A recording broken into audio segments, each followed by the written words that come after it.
بسم الله الرحمن الرحيم.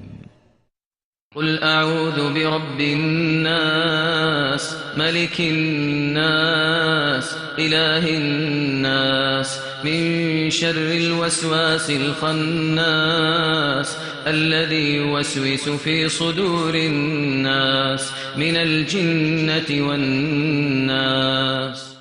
بسم الله الرحمن الرحيم.